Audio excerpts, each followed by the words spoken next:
Ei, Mega, eu acho que agora é minha vez de opinar um pouco. Sério? Well, isso é bom, porque é a primeira vez que você participa de um vídeo meu. Pois é, né? Mas enfim, qual vai ser o tema de hoje? Regra 34. Você acha que consegue opinar sobre isso? Eu acho que sim, vamos ver, né? Então go para o... Espera aí! E eu? Eu vou ficar assim de fora assim mesmo? Bem, sim, você tá muito saturado já, porque todo vídeo literalmente você aparece. Oh! Enfim, como eu disse, go para o vídeo, porque esse vídeo é um pouco mais pesado do que parece.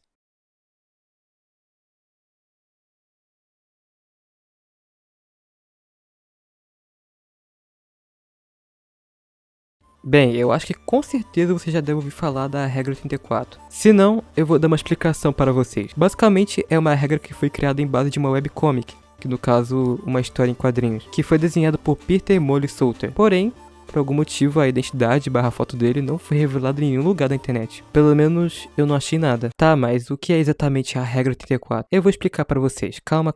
Mas antes, eu vou te explicar a origem da regra 34. Bom, a regra 34 em si foi criada por uma identidade desconhecida, porque nem a própria identidade do ator foi revelada, nem o meme em si e nem de quem o criou. Mas, no conceito, existem duas regras bem conhecidas por aqui na internet. Uma se chama a regra 63 e a outra a 34. Mas antes de irmos para a regra 34, vamos para algo um pouco mais leve, a regra 63. A regra 63 é basicamente uma regra da internet com o significado de que para qualquer personagem masculino há uma versão feminina do personagem, e vice-versa. Porém, essa regra existe exceções, e essas exceções são aquelas que apresentam características, traços e tals entre masculino e feminino, ou que tem notavelmente característica do sexo oposto. Ou seja, um exemplo disso pode ser o Haku de Naruto, já que ele tem uma aparência feminina, porém é um homem. Tanto que foi um choque tanto quando todo mundo descobriu na época que ele era um homem. Nos veremos algum dia. A propósito, sou um garoto. Não é possível! Ele é mais bonito que essa...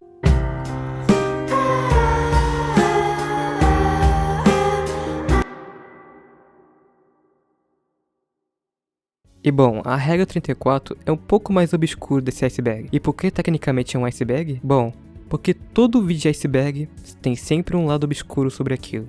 Ou pelo menos, o lado mais medonho. E as regras não é diferente, porque basicamente existe mais de 100 regras que foram criadas na internet. E todas elas têm um significado diferente do outro. Tipo, não fale sobre o B/2, não fale sobre o B/3. Nós somos anônimos. Anônimos é legião.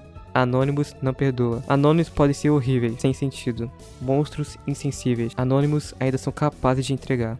Não existem regras reais sobre posts. Não existem regras reais sobre moderação. Se você gosta de sites rivais, não. Você deve ter fotos para aprovar sua declaração. Look more nunca é o suficiente. Nada é sagrado. E nossa, tem muita regra, velho. Como eu falei, são mais de 100 regras. Um mais bizarro que o outro. E alguns têm até um significado duvidoso, mas eu não vou entrar em muito detalhe sobre isso. Pois o mais importante está aqui. A regra 34. Se algo existe, foi feita uma sexualização sobre isso. Sem exceções.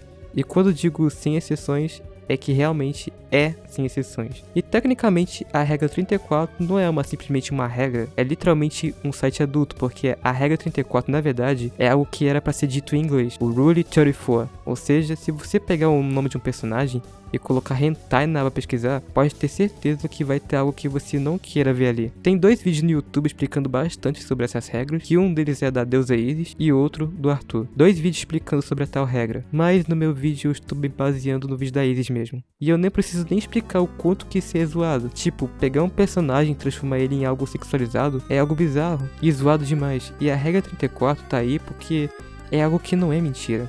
Porque realmente sempre tem um personagem sexualizado, independente do que seja. Se pegarmos uma personagem criança, por exemplo, vamos pegar de exemplo a Himawari de Boruto. Ela tem aproximadamente 7, 8 anos pesquisando no Google. Imagina se tivesse algo sexualizado da Himawari, tá ligado? Véi, elas são uma criança, mano. Isso não só dá algo que o homem e a mulher quer, que é o prazer, mas também dá brecha pra pedofilia infantil, cara. Por mais que seja um desenho ou não justifica sexualizar personagem dessa maneira. E sem contar que a regra não é algo criticável, porque é verdade.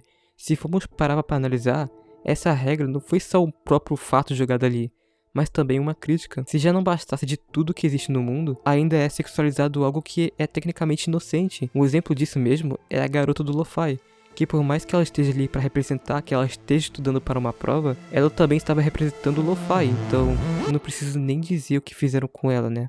Sim, sexualizaram a menina do lo-fi também. Ou seja, tudo é sexualizado na internet. Não importa o quão seja inocente o desenho, personagem, ator, enfim, sempre vai ter algo doentio espalhado na net. E na boa, eu fico indignado como que tem gente que sente prazer por qualquer coisa. Não é como se você estivesse tendo relações sexuais ou vendo sites adultos. É um desenho, cara. Sei lá, pelo menos eu não consigo imaginar a sexualização em um desenho que eu gosto de assistir. Não é como Nanatsu no Taizai que tem o ecchi o tempo todo.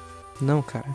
É literalmente tudo explícito de possível. E pra ser sincero, eu não vejo necessidade de sexualizar algo assim. Muitos vão falar que é normal ter hentai de coisas assim, mas véi, não é não, mano. Porque como eu falei, não só dá brecha à pedofilia, mas também é algo desnecessário. Porque vamos ser sinceros aqui, você sente prazer vendo esse tipo de coisa? Tipo desenho mesmo? Porque, sei lá, da minha parte eu não curto muita ideia. Mas eu prefiro respeitar quem gosta. Mas tem casos que não dá pra defender, véi. Às vezes um desenho que era pra ser um desenho infantil virou algo totalmente oposto disso. E quem está de fora e pesquisar um bagulho desses, como fica? Se uma criança pesquisar isso no Google, como é que fica? E não, isso não é prazeroso. Não é engraçado. É totalmente antiética normalizar hentais dessa forma, principalmente de desenhos infantis. A regra 84 tá aí pra mostrar que não é mentira, e que realmente a regra não mentiu, e que realmente existe algo sexualizado pra qualquer coisa. E isso prova mais ainda a partir da regra 42, que diz que tudo foi craqueado e pirateado. E isso também não é uma mentira. E por mais que essas regras sejam ridículas, muitos que estão ali são fatos. Então, as regras que foram feitas ali foram feitas para mostrar fatos em alguns, por mais óbvios que sejam. Porque as regras que estão ali não é uma verdade absoluta, e sim um anonimato que criou um por um para inventar memes na internet. E isso acabou se percutindo, tanto que de todas as 100 regras na internet, a mais conhecida foi a 34ª. Então, como eu falei de muitas das regras que estão ali, eu acredito que a regra 34 foi a mais sincera de todas. Porque não dá para negar o fato que existe sim muitas coisas erradas paradas na net por aí, e sempre vai existir, porque a internet não é um lugar de flores, infelizmente. E pode apostar que isso tende a piorar.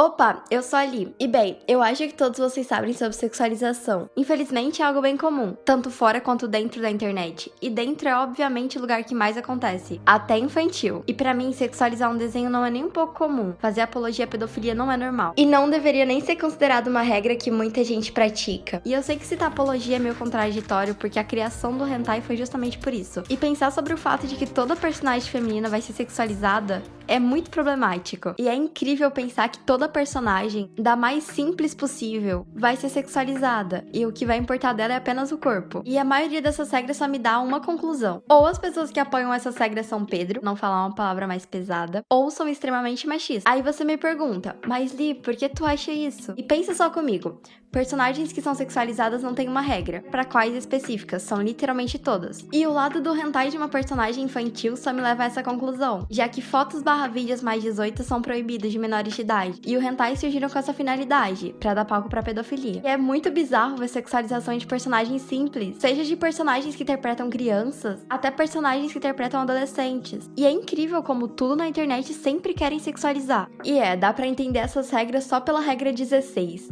Não há meninas na internet. E só piora. E se caso você apoie e na pior das hipóteses siga as regras assim, eu vou ter que concordar que a internet tornou um estúpido. Assim como a regra 49, que é a mais contraditória, porém é que eu mais concordo, que é a internet torna um estúpido. Digamos que seja a única regra que eu concordo. Bom, mas essa é só minha opinião. Obrigada, Mega, por ter me chamado para participar desse vídeo. Um beijo e até a próxima.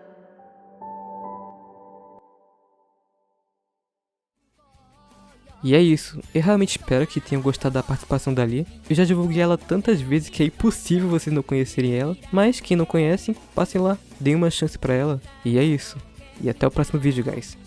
Valeu, falou e fui. Bye bye.